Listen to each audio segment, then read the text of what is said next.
Hey friends, Mike and Jess here. And welcome to Regeneration Nation TV. Vroom, vroom. We're back on the fast car racing videos. This is very fun. This is Formula One cars explained for rookies with Max Verstappen. And I hope I said that name correctly. Yeah. But So yeah, he's a F1 driver from what I understand from the comments we received on the last Formula One video by Cleo. Chloe. Which one is it? It's Cleo. You got it right. Nailed it. Nailed it.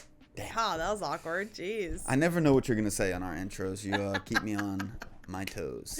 You're but yeah, welcome. this one got recommended. Y'all said that she's got a newer one with one of the F1 drivers. So yeah, Formula One cars explained for rookies. And that's cool that you have actually a Formula One driver in here. So Exactly. So yeah, I'm looking forward to this one. We've got links for her channel for this original video down below. And yeah, let's get into this. let's do it. Speeding and All lines up. Brand new season, brand new dawn for Formula One. I'm looking at the brand new car for the #1 team of the world's most popular car racing sport, Formula One, with the current world champion driver, Max Verstappen. would you like to come and see the car? Yes. And we're gonna show you what it takes to build and drive some of the fastest and most expensive cars in the world. So we're getting Because down the thing into is, it. These aren't just cars. Think of them instead as epic group science projects where 10 teams all fight to be first. And on every team, there are hundreds of people spending millions of dollars, all working together to push technology to its limit. In this video, I'm gonna give you rare access into the factory in England where they build these cars, and into a garage in Bahrain where they race them. This is Formula One Cars Explained. So I enjoyed in the last video. I don't mean to pause so quickly, but I definitely enjoyed the last video. Her eyes lighting Her up, and you can see enthusiasm. how nerdy she was for Formula One. And when you see somebody with passion do videos about something that they love, Yep. and then not only that, she gets to talk to a driver, a Formula One champion. Like That'll that's be so very cool. awesome. Yeah, this is gonna be really great. Her enthusiasm for it is definitely infectious. Makes the videos more enjoyable. Yeah.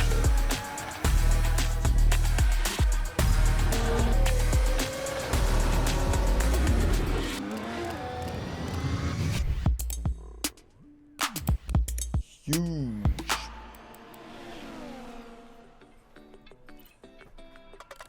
I am on my way to the Red Bull factory. We're gonna get into some of the nitty-gritty engineering details, but we're also gonna talk about the basics of a Formula One car. This is Jack. Jack's gonna get us into all of the secret rooms.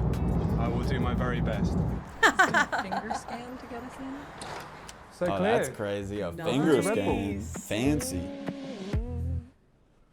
Wow. I can smell this video right now. Wow. This is badass. What should I look at? Everything. That's the purpose of it. The reason why we have this here is that when people arrive for work, they know what they're here to do, which is to win trophies. Yeah. Oh, That's Wow. awesome. So these are all race-driven cars from our history in the sport. Starting This on the is so left-hand cool side This with is our already. insane. first car, Like I can't. and then finishing on Like, the a right-hand huge side with the museum of all this RB16B, stuff. the You just get to 2021 walk past championship it. winning car.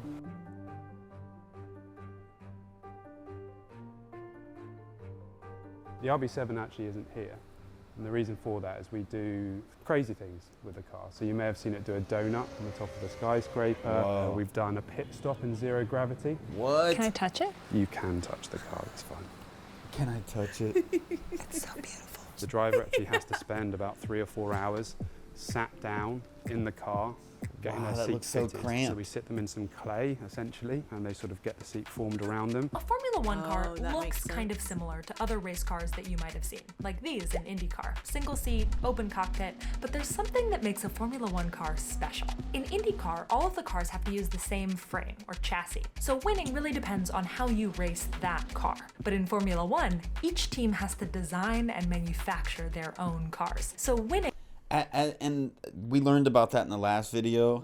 And as somebody who's like a layman, a rookie coming in, I do kind of, I don't know, I go back and forth of like which one I would prefer. Because somebody who's really into the technical aspects and somebody who's like an engineer for a living, I could see this being way more appealing to them. Yeah, definitely. As somebody who grew up playing like racing games and just being very just like a layman when it comes to this stuff, I do see the appeal for just the skill being the thing on display, like who's the most skilled out of all the racers. But in Formula One, each team has to design and manufacture their own cars. So winning starts here at the factory with how you build your car. But you can't just build whatever you want. We design a car based on the regulations that the FIA and F1 provide us. And so that really stipulates how the cars look, what shapes they are. That's the formula in Formula One. Teams fight to find the best design within these rules. The incredible thing with Formula One for me is that you have 10 teams that come together to race. They've all designed and built their own individual car, but you arrive at the track and everybody's within, a second of each other over a lap, which is quite incredible in itself.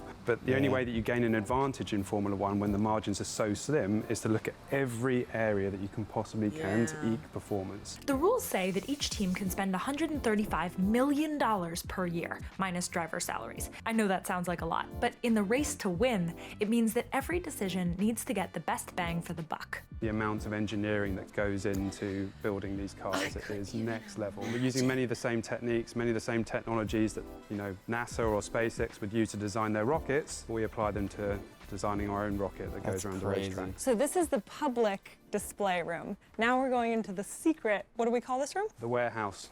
The warehouse. Whoa! Yeah, this feels cooler. this is so cool that she got this access. Yeah, to be in there. That is so crazy. Who are these cars? So these are a variety of different cars from throughout history. There's some show cars, but also some race cars. Oh my God, this is so cool. I do think this sport, with everything that, like, as we're watching these videos, I get more invested in it. And I do think that's a cool part of the sport. It's one thing to have your racer and their race is coming up and you're getting all hyped up for it, but there's so much more to keep you involved in the sport in this. You have your racers, your teams, the cars, the engineering breakthroughs that are going on behind the scenes. Yeah, definitely. And there's just so much more to talk about and be invested in, I feel like. Because that's when you were talking about just the hype behind creating one of these vehicles. Like, that could be so crazy intense for me, especially with something that I was passionate about, I went to school for, I was ready for it. Like, what a cool thing to put your degree towards, is creating something with what little guidelines they give you, or the amount of guidelines they give you, I should say, because it's a lot of guidelines. You have only a little bit of a fraction of like space to go into, but creating these vehicles and being the best of the best and finding that design that's gonna be, you're the winner. You know what I mean? Like that would be so intriguing to me. That would be so, like, I don't know. Just being on the outside looking in and hearing about it and learning more about it. It's, as a newcomer, there's so much to learn about. You think you've learned more, and there's even more to learn. Learned. Can I walk here? She's I have a question. You're going to say no. Right here? Can I sit right there? Yes. He didn't say no. Just be really careful not to nail your head on the banister above as you get up. Oh Welcome to my crib. Okay, so every Formula One team's goal cool. is to create the 2 fastest cars possible within the rules, so their 2 drivers can beat the other teams around different shaped tracks all around the world, racking up points to win the Constructors' Championship. And for the last 2 years, the team that has done that is Red Bull, by a lot. Here are the winners of every race last year. And here's Red Bull. Yeah. So how do they do it? What makes a winning Formula One car? This is the car that won all of those races. And this is one of the aerodynamicists who helped design it. So this is RB19. This is last year's car that obviously was incredibly successful and we're all very proud of. A winning Formula One car needs to do 2 things: make super quick turns and go extremely fast in a straight line. The challenge is that the things that make a car very good at one make it harder to be great at the other. The team that can design the car that does both the best takes home the trophy. Let me explain. First, to make a quick turn, you need a strong grip on the ground. Going back to pure fundamentals, what we want to do is generate what's called downforce. More downforce means stronger grip, which means quicker turns. So how do you create more force down? Think of a Formula One car like an airplane upside down. On a plane, the air moving across the wings lifts it up. But here, the air across the car forces it down. So that is where the air literally sucks the car into the ground. To get it to suck, you need higher pressure above the car and lower pressure below. And one way to get lower pressure air is to get it moving really fast. Low pressure is effectively high velocity air. So you want to be able to speed up the air as much as you possibly can under the floor and effectively slow it down as much as you can on top of the floor. Here's the part I think is really cool. A good way to get fast, lower pressure air isn't for it to just shoot under the car in a straight line. It's to create tiny tornadoes under the car. They don't say tiny tornado though, they say vortex. A highly powerful vortex.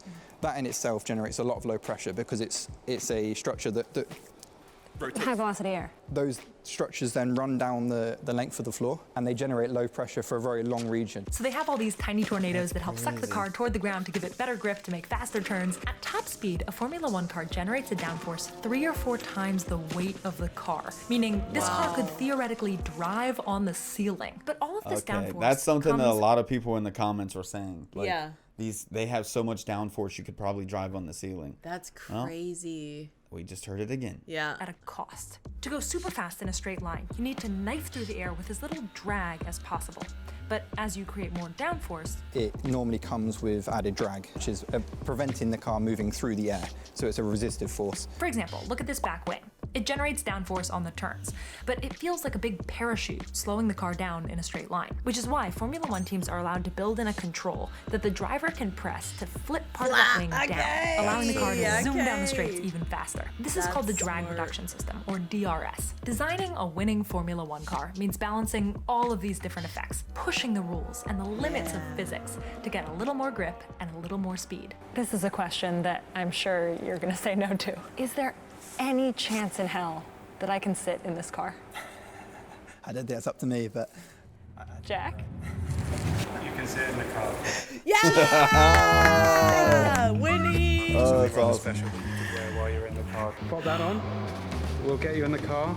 See how you look being a Formula One driver.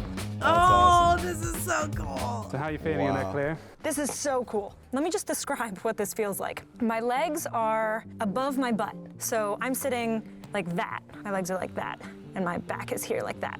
So I feel sort of vulnerable. My entire field of view is what's happening in here. I'm getting more and more claustrophobic as I talk to you, which is interesting. I can't even The imagine. idea of going 200 miles an hour in this car is terrifying, and I can't believe people do it.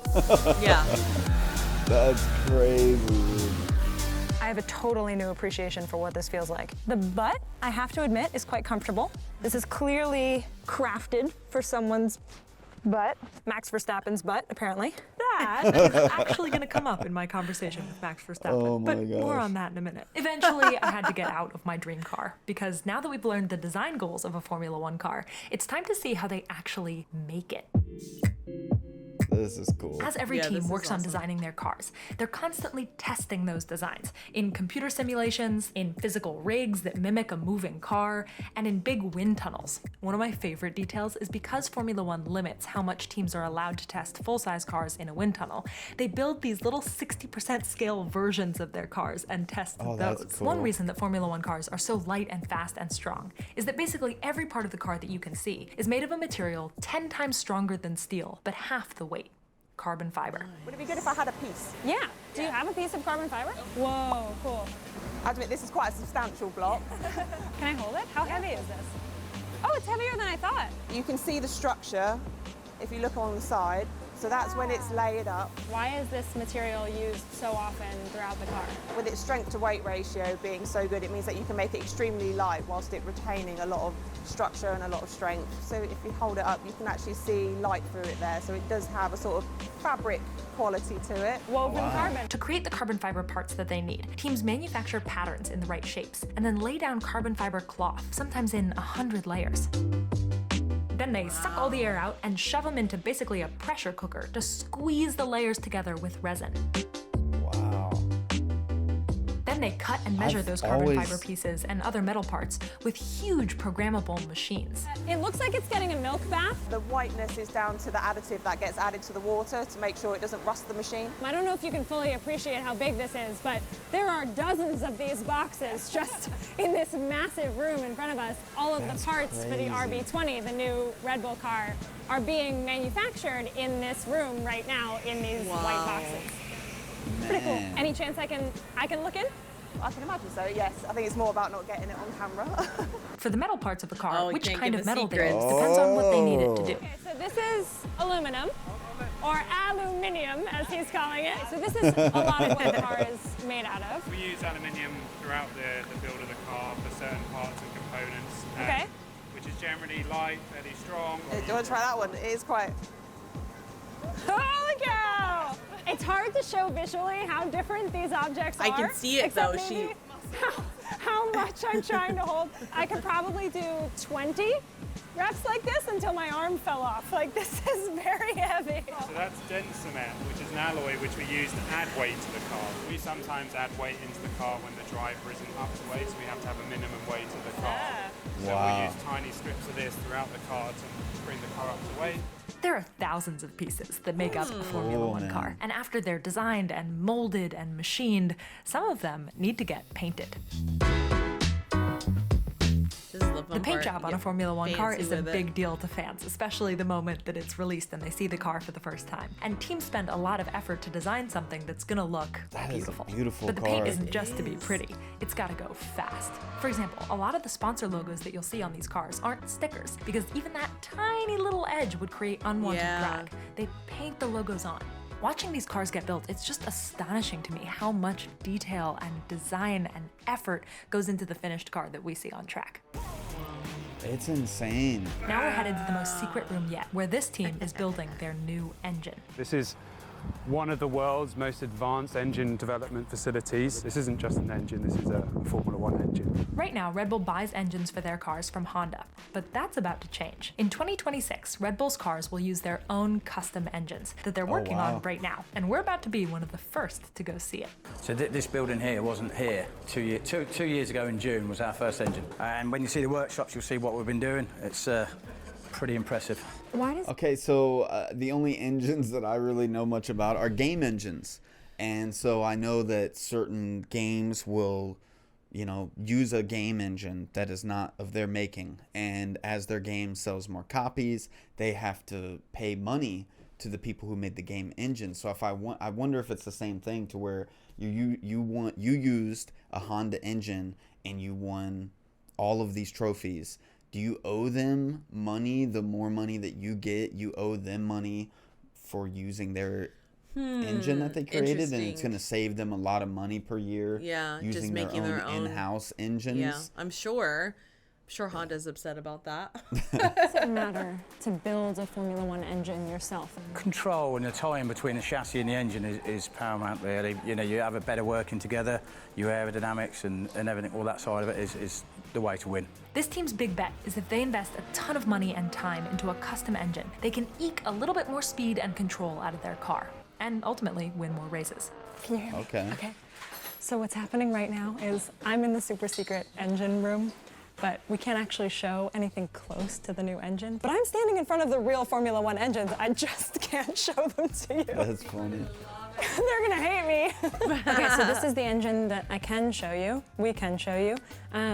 And the reason why little bits are covered up is that those are the secret parts that you're not allowed to see. If I'm working on a Formula One team working on an engine, what is the goal? Is it maximum power, smallest size? Is it light? Power, you want as much power as possible because the driver will ask for more power. Now, even if he's got the most powerful engine, he will want more. To understand why this engine is so cool, let me explain how the engine in your car works and how it compares. Okay, so your car probably has a 4-stroke internal combustion engine, and a Formula One car does too, which means there's a cylinder, and inside there's a piston that goes down, up, in 4 strokes. In the first one, air and fuel rush into the chamber. Then they get compressed and the pressure builds. Then a spark ignites the mix and it explodes, shoving the piston down and turning a set of gears, generating mechanical movement that turns the wheels of the car. Then the piston lifts back up and pushes the remaining gas out. That whole process happens inside one cylinder, and there are 6 of them in a V shape, which is why it's called a V6 engine. Your car might have anywhere from 4 to 8, depending on what you drive. But one big difference between your car and a Formula One car is the maximum number of cycles that down, up, each engine can complete per minute. Your car, about 6,000. A Formula One car, over 15,000. Wow. That contributes to more power to go faster. Plus, these cars combine a bunch of other technologies to get a little bit more oomph. like a turbocharger, which compresses air before it enters the cylinder, so it packs more punch when it's then lit on fire. And a motor and battery system that repurposes energy from the brakes and exhaust. The whole thing altogether is the powertrain of a modern Formula One car. It's a great example of why Formula One cars actually matter for people like you and me. It's not that this tech is brand new. It's that it's combined and tweaked and perfected by hundreds of smart people with millions of dollars to make it better. And those changes help inspire better car tech for all of us. The engines that they're building here are based on rules for 2026, which will use less fuel and more electricity, and therefore make a slightly different sound. And we got a sneak peek. Can you hear that? So that's the new engine running? Correct, yeah. Are we allowed to? You're allowed to hear it. You're not allowed to see. This is so cool. All the secrets. What did that noise change mean? So it really just revved up the speed, basically, and it's now going into this automated power curve. You can hear it's coming down in speed. So with every single speed, we take a measurement, next speed, measurement, next speed, measurement. So they're testing it at different speeds, they're running power curves to see how it performs. And at that time, always wide open throttle, which means everything we have, right? Now that we've seen how they build these cars, it's time to see where they race them. And that... This is such a cool video. Like the way that she just broke down the video editors and everything, the way that they just broke down how everything is put together and how it works and how it's different than the cars that we drive. I have no idea how an engine works, so that was educating me on an engine. And but still, the way that they just explained it all was just so cool. Yeah, that was awesome. But we've seen how they build these cars. It's time to see where they race them. And that means that we need to go to Bahrain.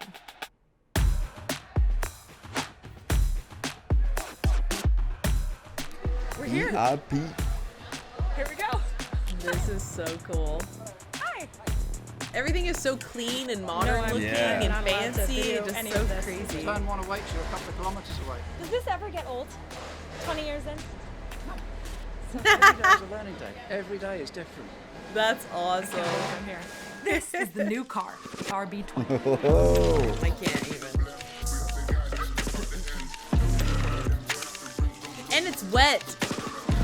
That's crazy. You might recognize these guys.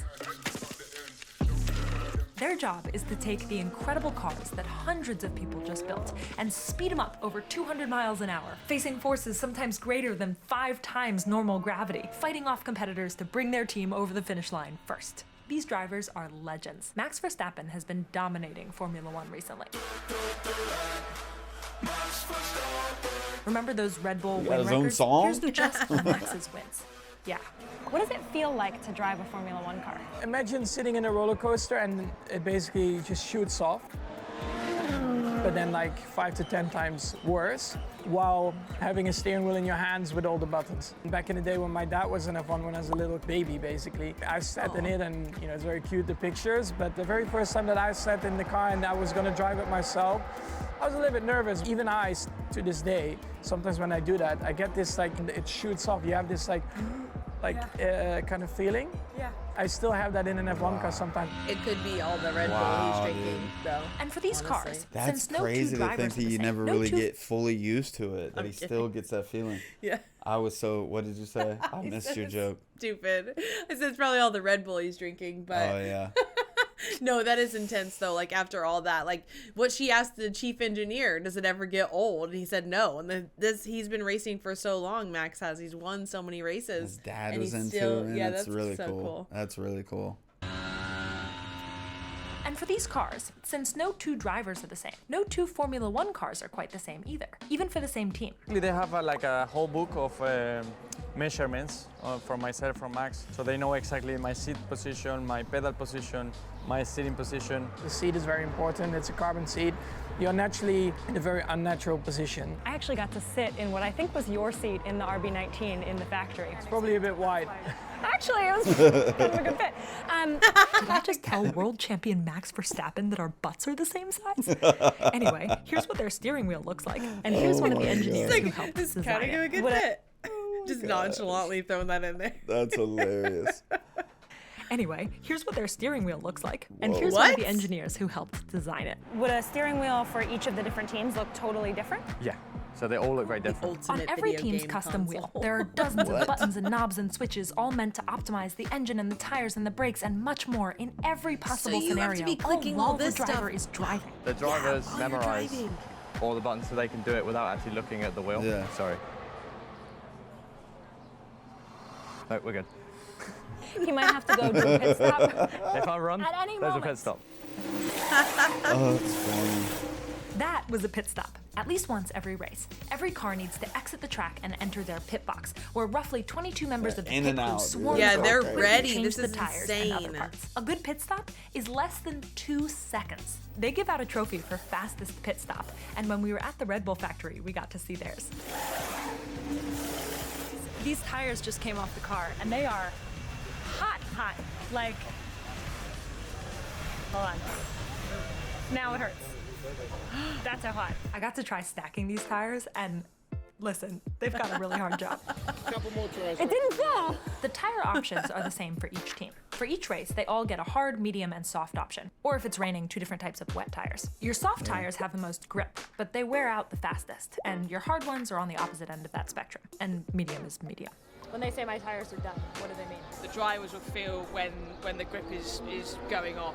Choosing the right tires at the right time is a big part of a team's race strategy. During a race, you'll hear drivers talking to only one person. They're racing.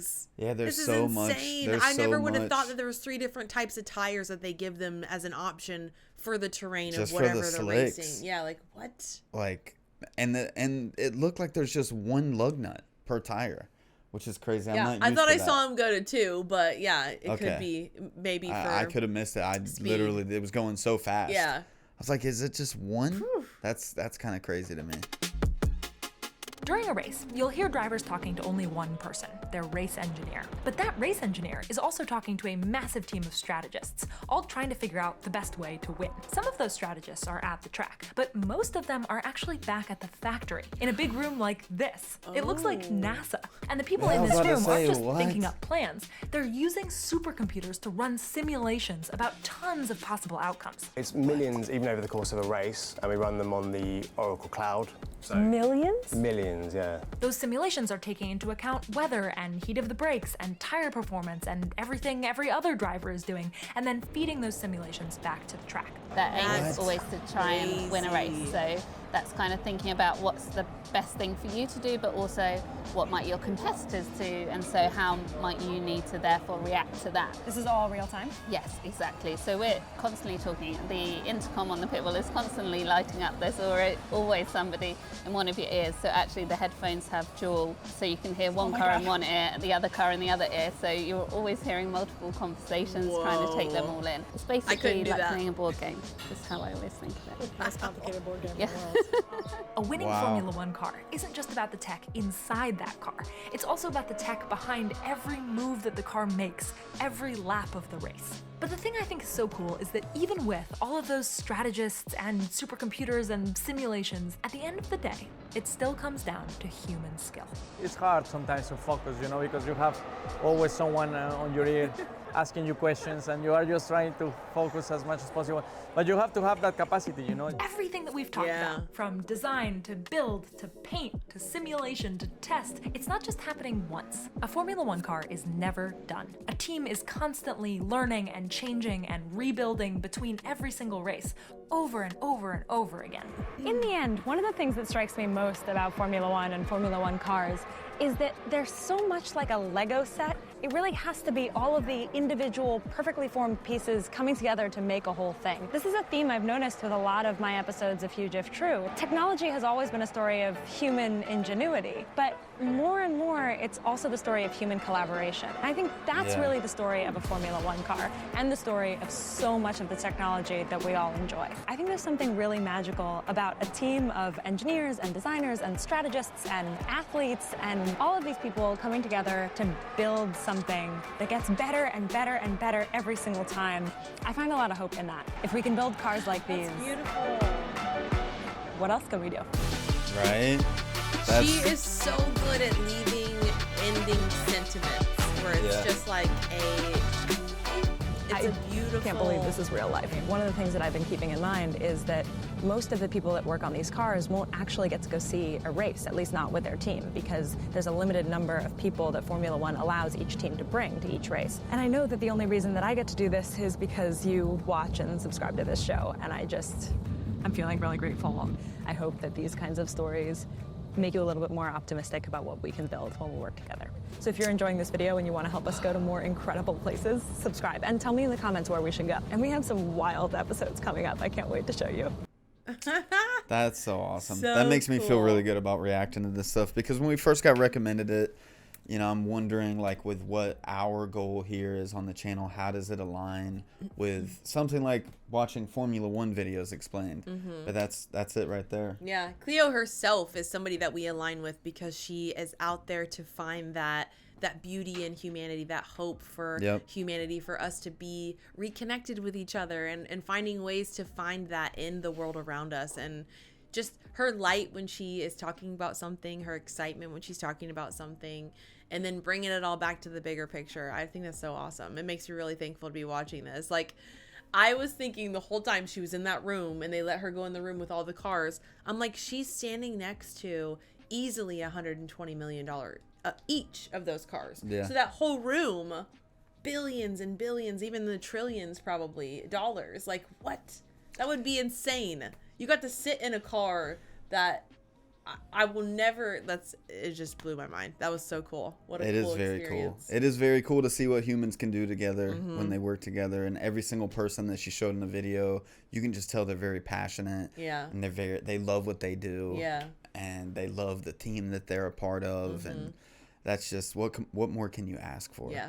What more can you ask for? Very Seriously. cool video. Very well made as well. Just breaking everything down. There's so many aspects to it. Like, I was like looking at all the stops, because you know you can put your timestamps on every video. There's a lot of stops. There's a so lot of many timestamps in that stops. video. That was crazy. There's strategy. There's the engine. There's the freaking outside painting it. Like, making sure that all aligns with the speed that you get. Making sure that car is staying dragged down to the ground when you need it to be. Like, there's so many different aspects. So many secrets, dude. Yeah. There's so many secrets to where you see the car. Yeah. And you see your opponent's car, but you can't see what's going on inside. all of that. They won't let you in that. You race against them and you're like, man, that car is good. But what's going on? You'll never know. You don't know, dude. You'll never you know. don't know. I wonder how long it takes, like a new car's unveiled this year. How long does it take for other teams to be able to know what's going on? Yeah. You know, do they ever know? There's some things that were going on in the cars 10 years ago that the other teams still don't know about. Yeah. It's still under wraps. It's very, Do they very have well-kept moles? secrets. Are there moles in the freaking cams? I'm you sure know there what I mean? tries Like, to be. People try to get in there and dude. try to get the secrets That's, and leak them out. Yeah, there's a lot that goes into this. It's crazy.